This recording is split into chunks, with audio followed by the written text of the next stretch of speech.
Ciao a tutti amici di SBAM, io sono Cook. E io sono Max. Allora, stasera cosa vi presentiamo? Stasera presentiamo due pezzi dello circa la stessa tipologia di armi che da noi sono abbastanza inusuali, non si vedono proprio frequentemente, ma è un pezzo che ha avuto un'importanza notevole, è stata una pietra miliare nella storia armiera americana.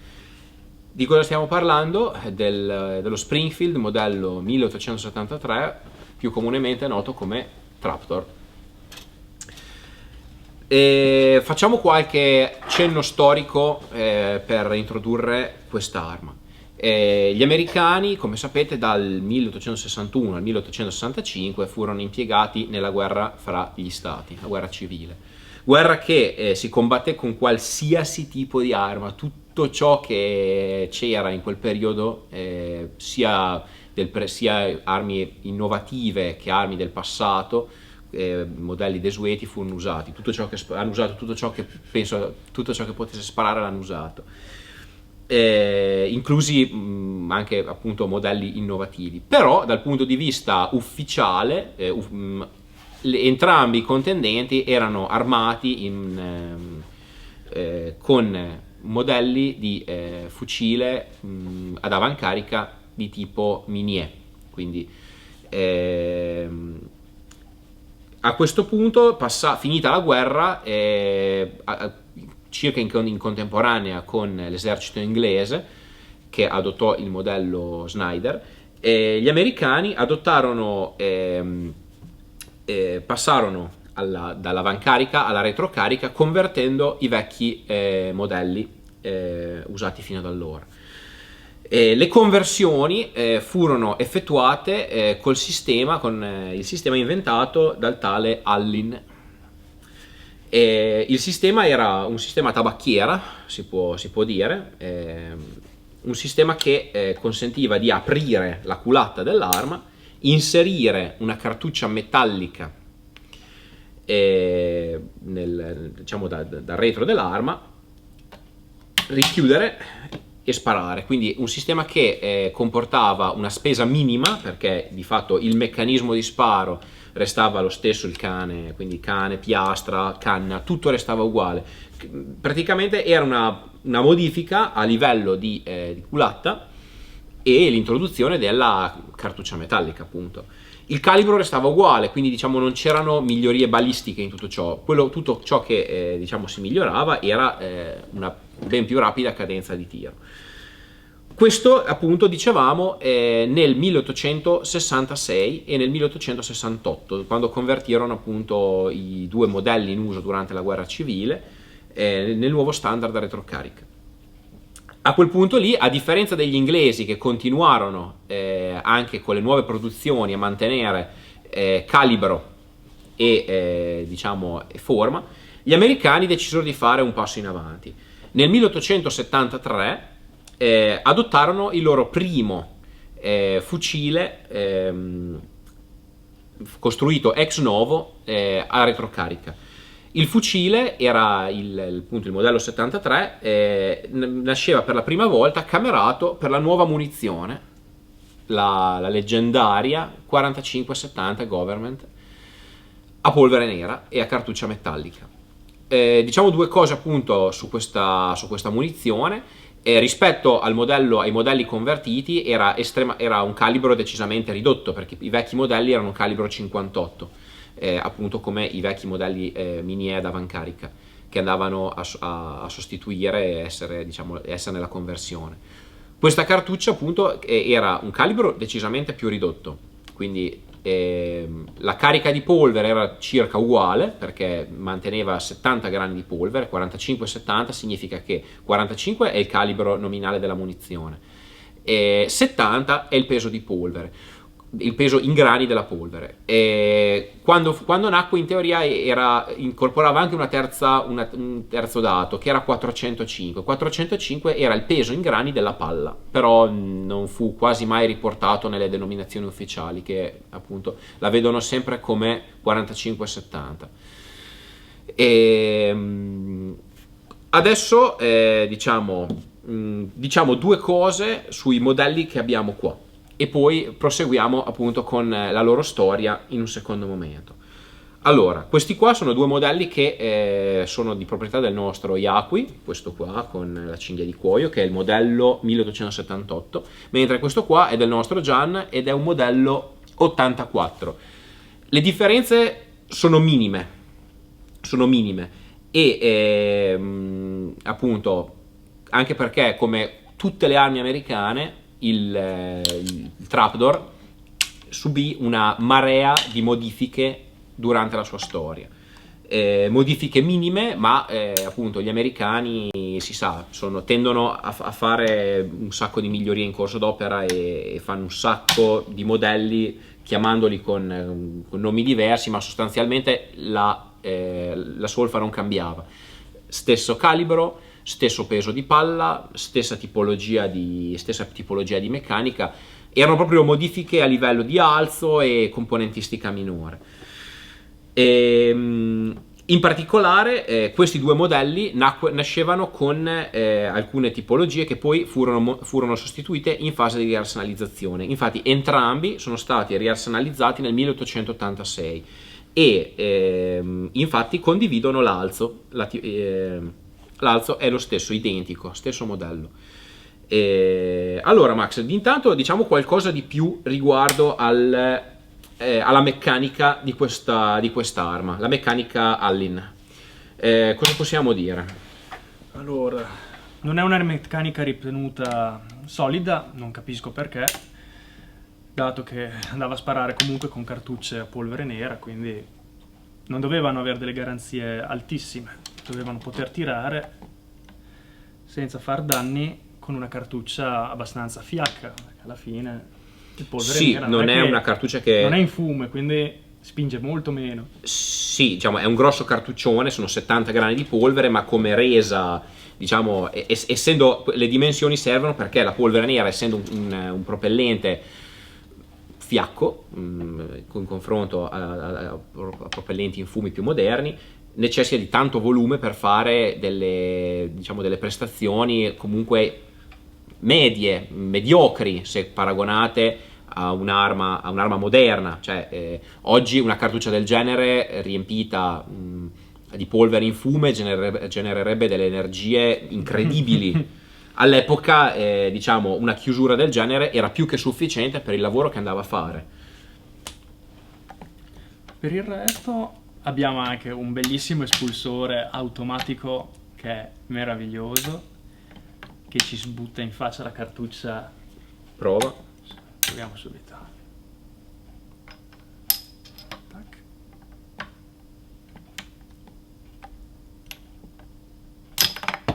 Figa nei denti, diretta. È bellissimo, è veramente divertente. E per quanto riguarda invece la forma del cane, della cartella, vediamo che in pratica è un moschetto a luminello convertito. Esatto. Proprio identico. Non ha più la coppetta qui, è sostituita dalla faccia battente, perché chiaramente un colpo di lima e va a picchiare qui che c'è che adesso a livello, ma quando c'è la cartuccia sporge. Sì, non sporge non è tanto. Sì, quando sporge, sì. Tac. Va a picchiare qua, qui c'è un percussore che va a percuotere l'innesco. Percussore disassato, picchia qua, ma il percussore è a lato, vedi? Sì. Sì, perché va poi è comunque centerfire. Ecco, una cosa che non abbiamo detto prima, molto importante: le prime varianti del modello Allin, ovvero le conversioni dall'avancarica alla retrocarica, usavano cartucce rimfire, quindi cartucce a percussione anulare. Poi dai primi modelli in 50-70 al modello successivo definitivo in 45-70 invece si usarono cartucce a percussione centrali normalissime. La tecnologia si è sviluppata e hanno adottato poi il centrale. Esatto.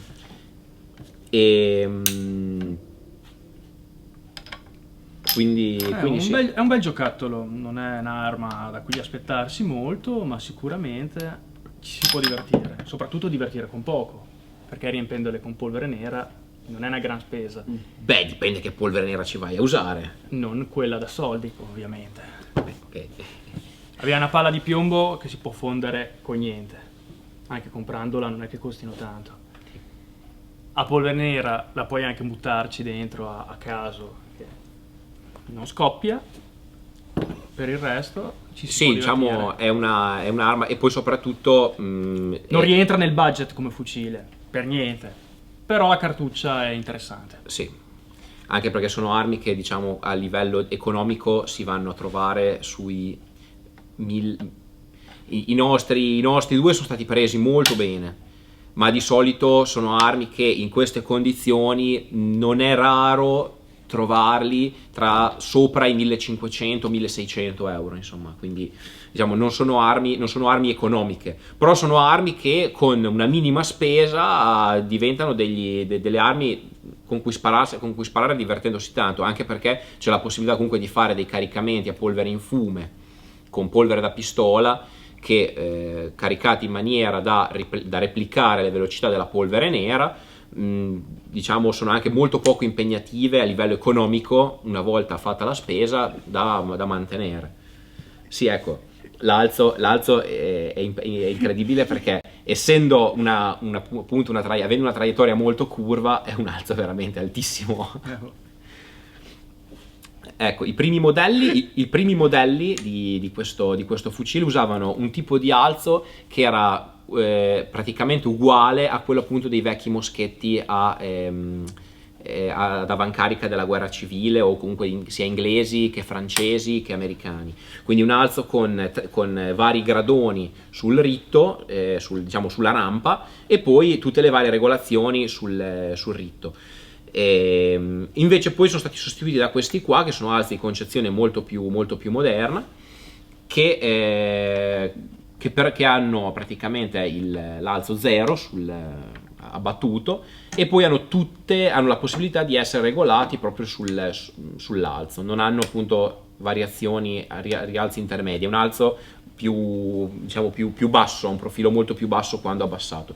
È un alzo estremamente, come quasi tutte le armi, anzi tutte le armi americane che si rispettino, è un alzo bellissimo, cioè dal punto di vista meccanico è un gioiello, è un capolavoro, perché permette regolazioni non sbuffare Max, è una cosa fatta bene, è normale che siano, insomma, se vedi le nazioni evolute hanno queste finezze qua. È in metri o yard? Yard, ovviamente, è un'arma americana, è yard. Che domande. E soprattutto appunto ha questa bellissima regolazione che sembra è un tornio praticamente, questa rotella che che permette la regolazione della deriva. Ecco, per me questo un alzo regolabile in deriva distingue le nazioni evolute dalle nazioni secondarie. No, o no, Max? Per tirare una trombonata che fa tanto fumo. Meraviglioso. Ma cosa sto a parlare? È una meraviglia, quest'alzo qua è spettacolare. Questo, come dicevamo, è l'alzo 1884, montato appunto durante la riarsenalizzazione. Anche perché ce n'erano, appunto, come dicevamo prima, ce ne sono almeno 6 o 7 modelli di alzo. Poi altre cose da dire riguardo appunto l'arma in sé. Cosa possiamo dire? Appunto come in altre armi a retrocarica di questo periodo, aspetta, questa ci guardiamo dopo, mantiene la bacchetta, appunto. Uno dice la bacchetta per un'arma retrocarica cazzo serve perché nel caso rimanesse bloccato un bossolo dentro la camera, cosa che coi primi bossoli in RAM, quando la tecnologia dei bossoli non era ancora così ben sviluppata, capitava spesso che i bossoli restassero incollati dentro la camera, e quindi a quel punto lì c'era da andare a smazzare giù con la bacchetta, che manteneva anche la funzione di asta di pulizia, quindi la bacchetta rimaneva quasi anche come se fosse un po' un vecchio retaggio dei moschetti, ma la bacchetta continuava a servire. Poi altre cose che si può dire, che possiamo vedere, appunto la differenza tra i nostri due modelli. Una differenza che si può vedere sono le cinghie.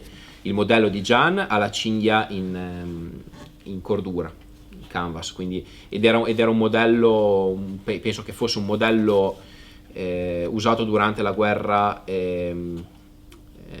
quella tra americani e spagnoli di fine 800.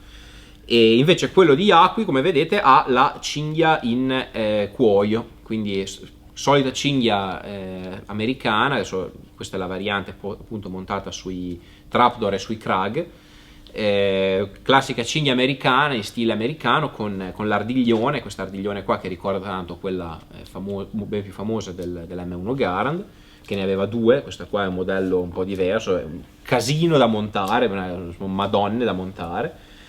E poi appunto altra cosa che facciamo vedere molto bella è la baionetta. Questa qua è il suo fodero in metallico con questo bel gancio da attaccare alla cintura marcato US, bellissimo, una figata. Baionetta totalmente. Questa è la baionetta proprio in stile, puro stile ottocentesco, sembra proprio quella dei moschetti della guerra civile, proprio stessa forma, stessa foggia, stesso sistema di fissaggio, perché si fissa appunto con questa ghiera che ricorda tanto comunque il modello usato ai tempi di Napoleone sui moschetti modello 1777.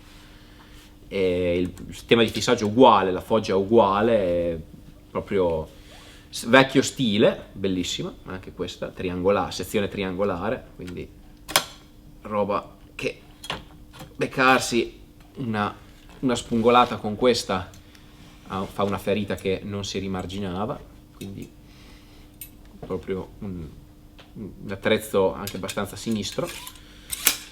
E altre cose che possiamo dire su questo modello prima di passare alla prova di tiro. A livello meccanico abbiamo detto più o meno tutto. Non mi sembra che ci sia da dire granché.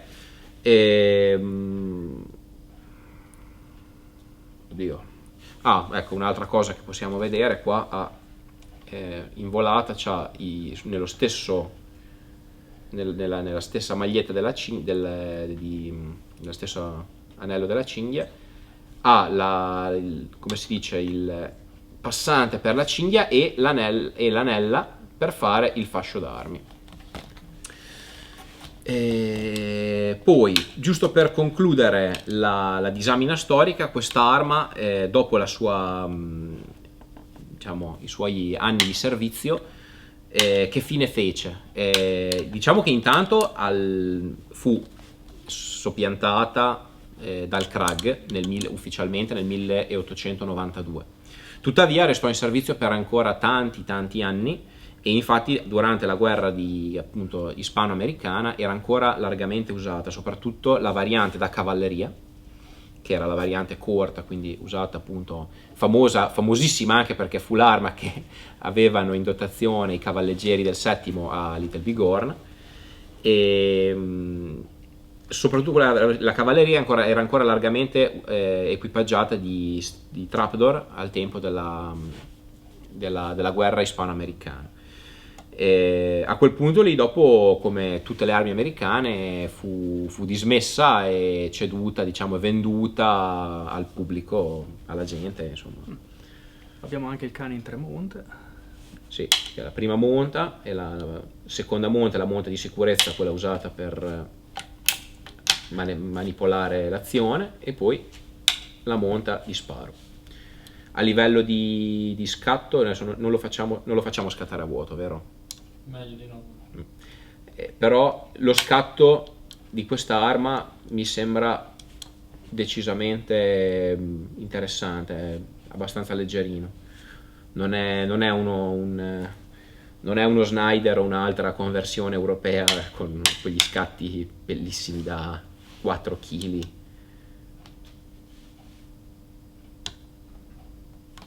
Cosa sarà di peso? Li tieni 2 kg? Sì. Sì, li tiene, li tiene. Perché, allora, questo qua, quello di Yaqui, è un pochino più duro, quello di Gian